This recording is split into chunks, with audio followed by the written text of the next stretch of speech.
Hi everybody. Today I'm linking up again with Ashton from Always Ashton for Vlog Like a Boss. I wasn't originally I was going to vlog today, but then Derek had a half day at work and he hung out in the game room where I usually film my vlogs. And also, I had a few other things to do. I made some pies. If you follow me on Instagram, then you saw my pie that I made. It's for my work Christmas lunch today. But I thought I would show you how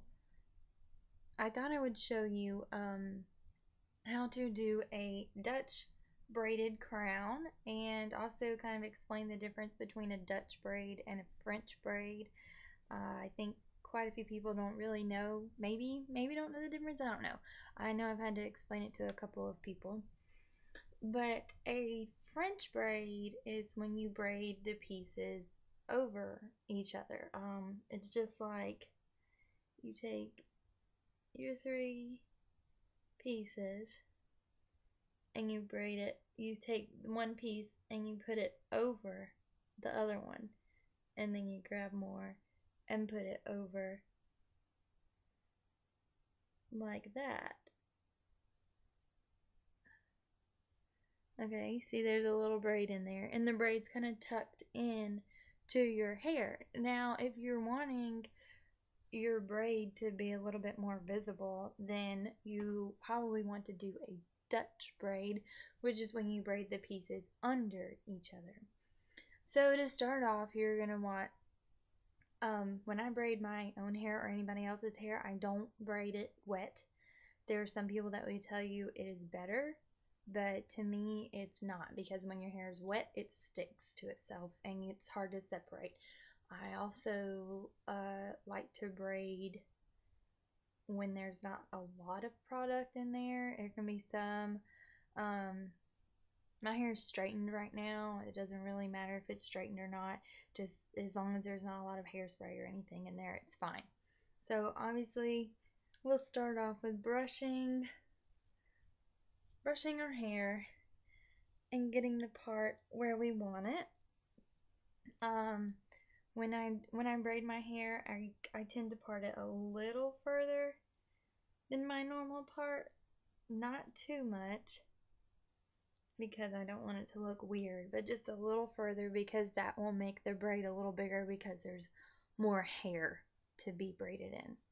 So to start off, you're going to section your hair into 3 sections. Okay, 3 sections, separate all the hair, brush it all off. And then, like I said, you have, see there's 3 pieces. You braid under, and then under. Okay, and once you've gone and you've got your pieces back where you started, it's time you take this piece and you add a little bit of hair from your scalp, and then you braid it under. Okay, and you do the same. You take some hair from back here, combine it with this piece, and you braid it under. And see, here's this piece. I'm combining it with some scalp hair, and I'm going under. Another thing you want to do is make sure each section is pulled tight, or you're not going to have a very good braid. I missed a piece there.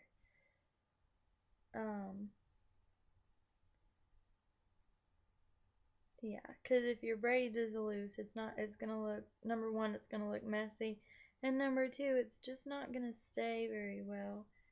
So you just keep going and repeating step after step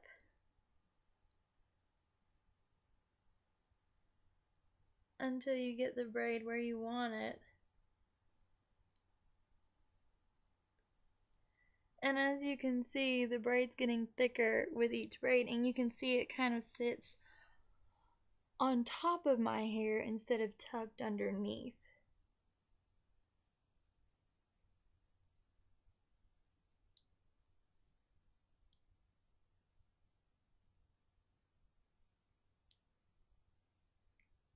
So, kind of have a little bit of awkward silence right now. It's kind of hard to braid and concentrate on braiding and talk at the same time.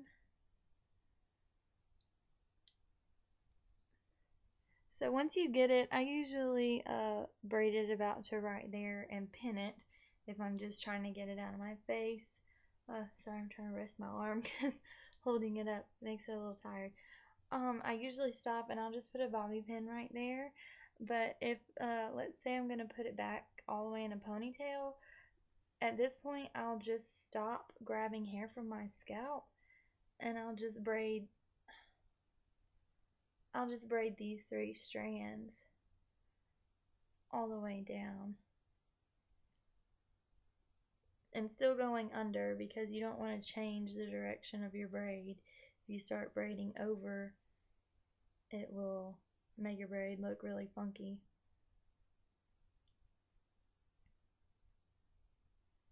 So there you go. And you can even pin it like this. You can make it keep going and have all of this hair in it, and it will all be back. But I usually will pull it back